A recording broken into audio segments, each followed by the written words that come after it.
Hello everyone and thank you for joining me. For this week's Scribble I am bringing you a new fountain pen, for this channel at least, that I have not reviewed before. A fountain pen that I will say it from the beginning I actually really like. The fountain pen in question, as you already know, is the Picasso 975.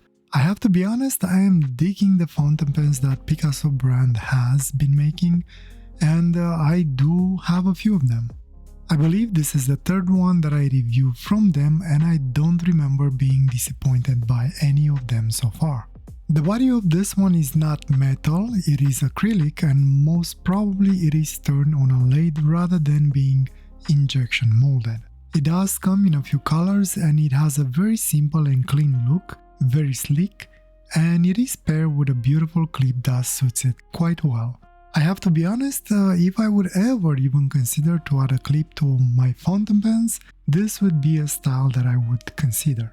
To remove the cap, you twist it, and once you remove it, it will reveal a simple and clean section with a decent length to it and with a smooth transition between section and barrel. Comfortable for my hands at least. The section is paired with a number 5 nib, which means that the section will be on the thinner side, but again I do not find it uncomfortable. The length of the pen unposted is decent, almost at the limit for me, but still easy to use while writing. And if by any chance it is too small for you, the pen posts beautifully, fairly deep and secure, and the length of the pen becomes ideal in my viewpoint. A little bit top heavy maybe because of the clip, but still very well behaved for my hand at least. Oh, and the converter is included with the fountain pen. I don't have a coloring that will match the color of the pen that well, but I decided to use something that maybe is a little bit close to it, even though maybe not. I mean, the fountain pen that I have, the color is more of a purple. I'm not really into matching pens and inks. I usually use whatever I feel like I want to use at that time, but sometimes I do try and make an effort. I'll let you decide what is a good ink to pair with it. For me, the perfect ink for today is the MontBlanc Burgundy Red. It's been a while since I last used it, so why not?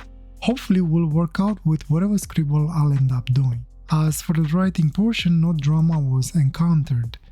The nib is as smooth as it can be from my perspective and even works on reverse, giving a very nice thin line, but drier. Hopefully will work out okay as well on the Fabriano paper that I use. No actual flex on the nib, but you can manage to get a thicker line on downstrokes, but only because of the pressure you add on the nib. I did not force the nib at all, just quick movements of the hand while going up and down. So all in all, pretty good flow on the nib, well behaved, and definitely a lovely pen for writing if that is all you are after. Now let me do a more endurance test on it by using it for an hour or two and hopefully get a nice scribble with it. Today I wanted to try an interesting, hopefully, composition that was triggered by a picture that I have seen on the internet.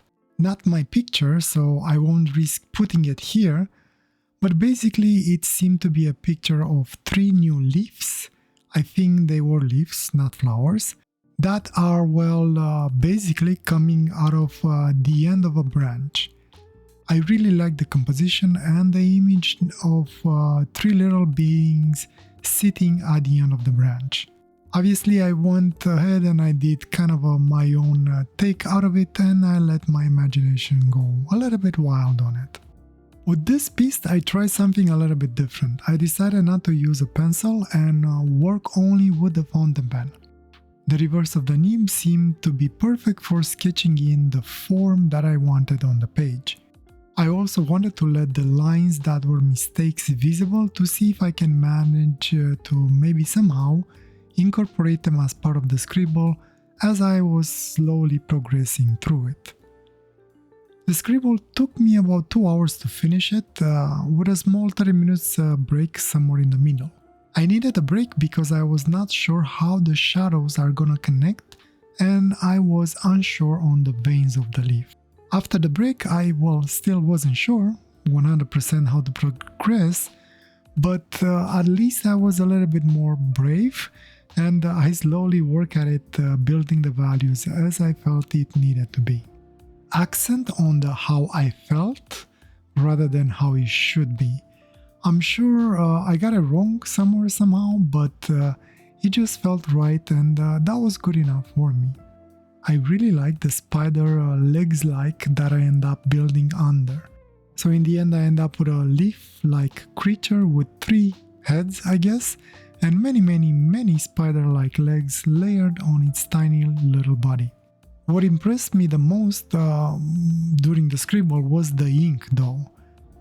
Have I used this specific ink before for drawing? I honestly don't remember. Feels like it is the first time I am drawing with it. What I like about it is how much I can actually layer it. I was almost tempted to use a wet brush as well on it to see how it will react and what other kind of shades I can get out of it. But it didn't feel right for this drawing somehow, so I abandoned that idea. However, I think I will reserve that for the next time I will be using it again, whenever that is gonna happen. And that means, I hope I will remember when that time comes. As for the fountain pen, actually, it worked pretty great. I loved it throughout the drawing. I especially like the nib and the ink flow that it has, especially on reverse. I enjoyed how it allowed me to slowly build my shape of the creature, I guess, without leaving marks that were hard to correct or too harsh, basically. I think this nib is perfect for sketching, at least the copy that I have. There was one small annoyance at one point. You see, I tend to grip the pen a little bit tight when doing harsh, quick strokes in order to get that twitch movement that I usually do. Because of that, when holding the fountain pen a little bit higher on the body, I end up having my thumb around the point where cap and barrel meets when posted. And when I was gripping the pen a little bit tighter, the cap was moving and slowly coming off the fountain pen. I know, more of my issue rather than a fountain pen issue, but I wanted to mention for transparency in case you will ever find yourself in the same situation. I doubt, however, you will ever have this issue with regular use and a more normal hand grip. Bottom line, I really like it and I am happy to have it in my collection. Picasso is definitely a brand that I enjoy using. I have 1 or 2 more that I will be getting to them in the future, but so far, from all 3 that I've tried, I liked all their fountain pens, I can't deny that. I have no issue recommending this beautiful little thing if you ever thought about getting one. And with that, I guess I am at the end of my ramblings, and I will let you enjoy the rest of the scribble in peace and quiet. I really appreciate if you watch it until the end. And if you have any comments or questions, leave them below and I will reply to them as soon as I get the chance. Wish you all the best and a wonderful day or night, wherever you are. Take care. Bye.